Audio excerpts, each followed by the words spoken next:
This is Dr. Paul Cottrell, and I'm going to tell you about the differences between dumbass truthers, dumb truthers, smart truthers, and smartass truthers. And you really want to be a smartass truther. You know why? Because smartass truthers know what's really going on. While the dumbass truthers will follow stupid paths to by the smart truthers and the smart comment. Because the dumb truthers. What am I talking about? Well, take a look at this article that I had found on zerohedge.com. I've never seen anything like this. Mysterious Chinese bio lab discovered in remote California city, so out in the middle of nowhere. They need more money for a bioweapons department, just like how they did Homeland Security with 9/11. Found this thing, and they found it in San Joaquin Valley area in California, just a little circle of kind of where it's located, right? But this article goes on to say what was supposed to be an empty building used only for storage was home to a black market type of lab and testing facility. Now here are some pictures of that facility here.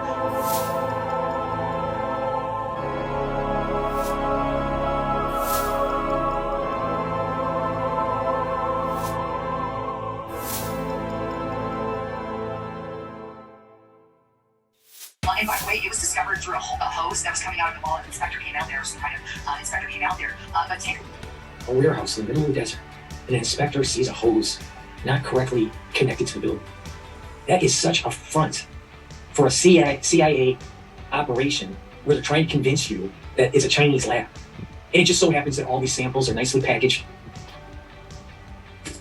They found inside. You can see vials of blood, test tubes, white powder substances, all chemical looking stuff. And there was also boxes inside that were from China, right? But the article goes on to state this. It says, YourCentralValley.com reports that the discovery was made after a local code enforcement officer noticed this garden hose poking out at the back of the wall of the building. Public health staff also observed blood, tissue, and other bodily fluid samples and serums, and thousands of vials of unlabeled fluids and suspected biological material. Now it goes on. They also found more disturbing stuff. It states, additionally, they found 900 genetically engineered mice engineered to catch and carry COVID-19, living in inhumane conditions. 773 of the mice had to be euthanized, and officials found another 178 mice already dead. And here's the really, really disturbing part, right? The CDC tested the substances and detected at least 20 potential infectious agents, including coronavirus, HIV, hepatitis, and herpes, according to Health and Human Service letter dated June 6th. And then in addition, they also found thousands of packed boxes with shipping labels from China. So you can see another image of those boxes there. The bottom line, I mean, this is really disturbing. When we put these animals in a cage, they don't have a very long food supply. And the operation that they're showing should have been a number of people for the lab, not just one or two. And they wouldn't have just put rats there as a storage facility. And they didn't find anybody working there. This is such a CIA plant. And what they did was they get the story out, Zero Hedge catches it. I'm not saying Zero Hedge is a bad organization, but what happens is that Zero Hedge catches the story. And then she and the dumbass truthers propagate it, creates fear within the community, and then guess what? There's a hearing in Congress talking about the problems that we may have with the Chinese creating these laboratories around the country in facilities that are unsafe, even though what it was a plant to get people to think that this is happening. So the government will need to create more agencies, get more money for bioterrorism or bioweapons defense. They're trying to find a way, our government, the United States government, is trying to find a way to legitimize their weapons program. I am not wrong on this. I have not been wrong on this goddamn crisis. She has. She's been wrong multiple times on this crisis. A, because they didn't know that this biolab was there. B, that it's owned by China, one of the people that were literally looking or potentially going at war. A, because they didn't know that this biolab was there. B, that it's owned by China, one of the people that we're literally looking or potentially going at war with here really, really soon. I'm terrified about that. And 3, because you've got mice that can carry COVID, you've got HIV, herpes, hepatitis, all of these things found in this unsecured biolab in the middle of nowhere in the state of California. I mean, chilling to the core. Now, the next question is who owns this little biolab, or who did they discover? Oh, well, that's found in this NBC.com news article here that kind of expands on it. CDC detects coronavirus, HIV, hepatitis, and herpes at an unlicensed California lab. And here's what it says about the owner, right? Local and federal authorities spent months investigating a warehouse in Fresno, California that they suspect was home to illegal, unlicensed laboratory. I mean, chilling to the core. Now, the next question is who owns this little biolab, or who did they discover? Oh, well, that's found in this NBC.com news article here that kind of expands on it. CDC detects coronavirus, HIV, hepatitis, and herpes at an unlicensed California lab. And here's what it says about the owner, right? Local and federal authorities spent months investigating a warehouse in Fresno, California that they suspect was home to illegal, unlicensed laboratory.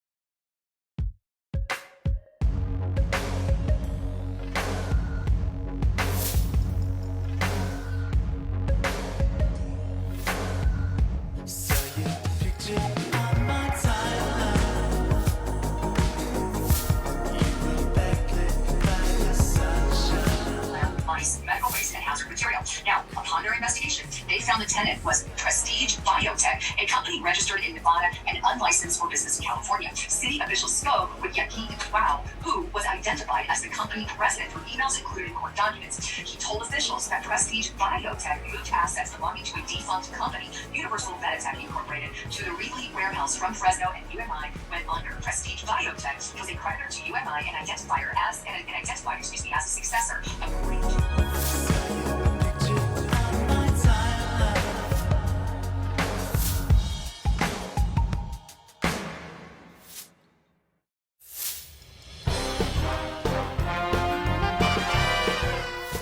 documents. Now, Prestige Biotech is also accused of failing to comply with orders, right? Including how they disposed of some of these materials. And in addition, they also found out that Prestige Biotech was not forthcoming with information, so they weren't really open about what they were doing. But here we have this Chinese-linked bio lab in the middle of the desert. And This screams a planted operation by the CIA for people like her to pick up the story, get some momentum, and start the ball rolling in terms of conversation and funding, and bring the secretive bioweapons development that the United States has been doing, and bring it to light as a biodefense. And this is the problem with what I have with Dr. Malone. Dr. Malone made money working in biodefense, pre-COVID and during COVID. He was part of the problem. And he didn't come to the public and warn them that the American government is making bioweapons. He took a check as a contractor.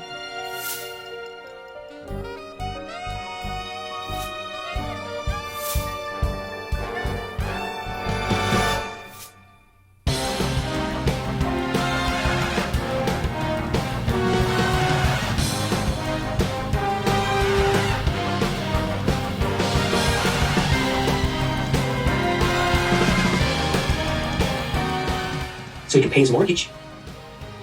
But he didn't want to inform the public. Now he has a conscience because he's a self-proclaimed ethicist in biologics, a bioethicist. Yet he literally collected checks from the government as a contractor in biodefense. What he cared about at that time was making sure he had that money in his bank. He didn't care about your well-being. Now he goes on Stephen Bannon's show and says that, well, the government is doing all these things. Only because now he has 1 million followers that he's trying to monetize.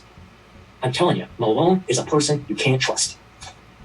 You couldn't trust him pre-COVID, couldn't trust him during COVID, and you sure as hell can't trust him in the post-COVID era. Because that guy is self-centered. I thought you boys wanted to fish.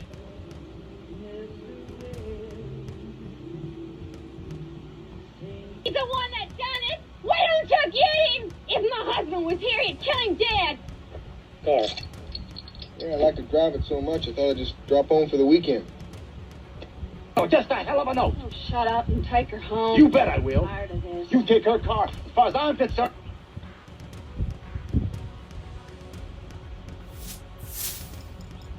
I'll see you in a year or two if I don't get shot.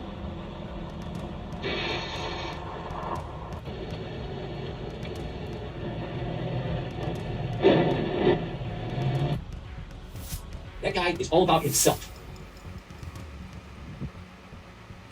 we all realize the hazards of something like that. It's downright terrifying that they're just now coming across this. You know what's downright terrifying, Lisa? That the United States government has been making SARS and SARS-CoV-2 for over 23 years, depending on where the delineation point. If you take the delineation point at 2001, 20 plus years. If you take the delineation point of Barrett's Lab in 1986, it's even farther back. And it gets even scarier, Lisa, because the United States government has weaponized influenza.